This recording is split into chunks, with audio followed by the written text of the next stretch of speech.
हरे कृष्णा। पृथु महाराज की कथा इस ऑडियो में हम कंप्लीट करेंगे। हम पढ़ रहे हैं चौथा स्कंद और इस समय हम 20वें अध्याय से पढ़ रहे हैं। इसका शीर्षक है महाराज पृथु की यज्ञशाला में भगवान श्री विष्णु का प्रादुर्भाव, यानी कि वे स्वयं पृथु महाराज की यज्ञशाला में प्रकट हुए। तो ऐसा वर्णन है कि भगवान विष्णु इंद्र के साथ महाराज पृथु की यज्ञशाला में प्रकट हुए।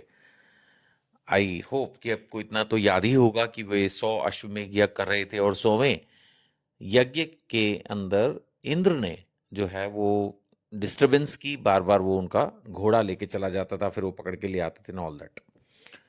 खैर, तो अब भगवान विष्णु जो है स्वयं इंद्र के साथ उस यज्ञशाला में आ गए और बोले कि इंद्र को क्षमा कर दो। देखो, भगवान स्वयं कह रहे हैं पृथु महाराज को कि आप इंद्र को क्षमा कर दो। और फिर उन्होंने आत्मा का ज्ञान भी पृथु महाराज को दिया। तो अगर आप डिटेल में पढ़ते हैं श्रीमद् भागवतम तो आपको वो सब ज्ञान प्राप्त होता है। भगवान बोले कि राजा का कल्याण तो प्रजा पालन में ही है, इससे उसे परलोक में प्रजा के पुण्य का छठा भाग मिलता है। क्योंकि भगवान पृथु महाराज से प्रसन्न थे, उन्होंने कहा कि आप वर मांग लो।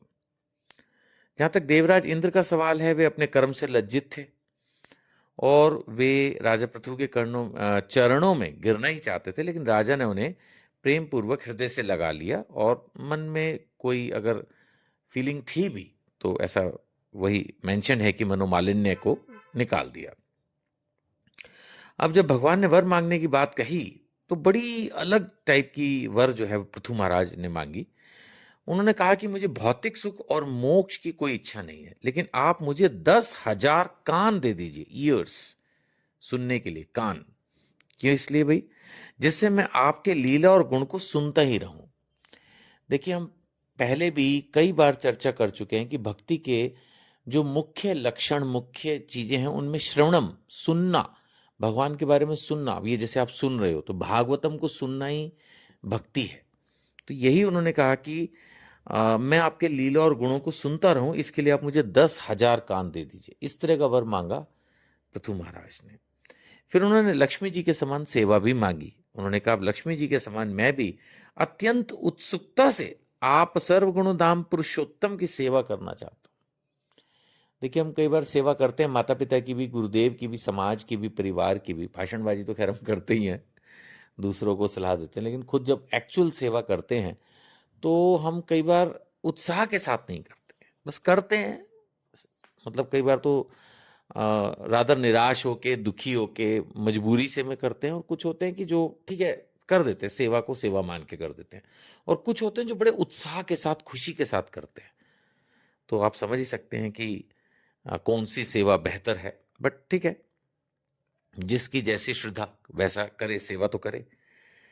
तो भगवान जो है ऐसे वचनों को सुनकर प्रसन्न हुए और वर देकर चले गए। अब अगर हम 21वें अध्याय पर आगे बढ़ेंगे, अभी पृथु महाराज की कथा जो है 2-3 अध्याय और चल रही है। तो 21वें अध्याय को हम ब्रीफ में लेंगे, जिसका शीर्षक है महाराज पृथु का अपनी प्रजा को उपदेश। तो वो आपको स्वयं ही पढ़ना होगा। मैं सिर्फ इतना ही बताऊंगा कि महाराज पृथु ने अनेक उदार कर्म करते हुए पृथ्वी का शासन किया और अंत में अपने विपुल यश का विस्तार कर वे भगवान के परम पद को प्राप्त हुए। 22वें अध्याय में उन्होंने जो सनक आदि को उपदेश दिए उसके बारे में वर्णन है, आप पढ़ सकते हैं। और 23वें के बारे में थोड़ा सा हम लेंगे, जिसमें महाराज पृथु की तपस्या और परलोक गमन के बारे में वर्णन है। सो पृथ्वी का भार उन्होंने क्या किया कि अपने पुत्रों को सौंप दिया और पत्नी सहित तपोवन को चले गए। वे वानप्रस्थ के नियमानुसार रहने लगे। कुछ दिन उन्होंने कंद मूल फल खाए, फिर कुछ काल सूखे पत्ते, फिर सिर्फ जल और फिर सिर्फ वायु से ही निर्वाह किया। ऐसी ध्रुव महाराज की भी हम तपस्या के बारे में पढ़ते हैं, करीब करीब वैसी ही है ये। गर्मी में 5 अग्नियों का सेवन किया। बताओ, गर्मी में अग्नि का सेवन। वर्षा ऋतु में शरीर पर उन्होंने धाराएं, जल की धाराएं सही, और जाड़े में गले तक जल में खड़े रहे। मतलब एक तरह से पूरी तरह से अपने आप को तपस्या में झोंका।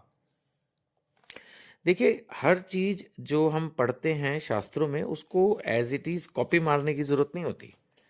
अब राजा पृथु एक महान, एक तरह से स्वयं भगवान के अवतार जैसे थे। वो ये तपस्याएं कर रहे हैं तो वो कहीं ना कहीं समाज को उदाहरण देने की कोशिश कर रहे हैं, लेकिन किसी भी चीज को एज इट इज यूं का यूं कॉपी नहीं मारना होता। कुछ भी करने से पहले आपको अपने गुरुदेव से इस बारे में जरूर सलाह करनी चाहिए। साधु समाज है, जो सीनियर हैं, वयोवृद्ध हैं, कुछ भी, जैसे ये बिल्कुल वैसा है, ऐसा तो नहीं ना कि केमिस्ट की शॉप पे जाओगे, जो दवाई अच्छी लगे उसको सीधा सुना किसी भी चीज के बारे में, जैसे आजकल कुछ लोग करते हैं, गूगल पे कुछ भी सुना फिर वो दवाई खा ली, वो गलत है। तो शास्त्रों में कई बार महान संतों की, भगवान के अलग अलग अवतारों की, अलग अलग उनकी लीलाएं वगैरह मेंशन है, उनको हमें ध्यान से श्रद्धापूर्वक सुनना है और गुरु के आदेश के अनुसार उसको फॉलो करना है, अदरवाइज अपनी मर्जी से कुछ नहीं करना है। तो ये सब नहीं करना है जो इसमें हम पढ़ रहे हैं। वे प्रतिदिन मिट्टी की वेदी पर ही शयन करते थे, वाणी और मन का संयम किया। देखिए, शास्त्र हमेशा हमें अच्छी ही चीजें का उदाहरण देते हैं और ब्रह्मचर्य का उन्होंने पालन किया। जब अंत काल उपस्थित हुआ तो वीरवर पृथु ने अपने चित्त को दृढ़ता पूर्वक परमात्मा में स्थिर कर अपने शरीर का त्याग किया। कितना मुश्किल है। अब उनकी महारानी ने जो तपस्या की उसके बारे में भी वर्णन है कि महारानी अर्ची ने पति की सेवा की और कंदमूल आदि से निर्वाह किया। पति की चिता जलाई जब वो चले गए, 3 बार चिता की परिक्रमा कर पतिदेव के चरणों का ध्यान करती हुई अग्नि में प्रवेश कर गई। अब यहाँ फिर वही पॉइंट आ गया। अब आज के जमाने में तो हम ये बिल्कुल सजेस्ट ही नहीं कर सकते, वट एवर में बी द सिचुएशन। ये उस जमाने की कथाओं में है कि वो स्त्री जो है वो इतनी पतिव्रता थी कि उसने सेवा की और लास्ट में जब पतिदेव चलेगी तो उनकी चिता में ही एंटर कर गई। अभी ये बिल्कुल जो है शास्त्र जो है उस जमाने की कथाओं में है, आज की तारीख में इसको बिल्कुल भी फॉलो नहीं करना होता है। बट हम कथा पढ़ते हैं, सुनते हैं और हम महारानी अर्ची की जो है इस बारे में प्रशंसा भी करेंगे, लेकिन ये उस काल में होता था, अभी नहीं होता ये सब। और अर्ची को भी अपने पति के समान ही परम धाम की प्राप्ति हुई, है ना। तो ये सब भागवतम की कथाएं हैं, इनको श्रद्धापूर्वक सुनिए, इससे आपको भक्ति भाव और भक्ति में लाभ मिलेगा। हरे कृष्णा।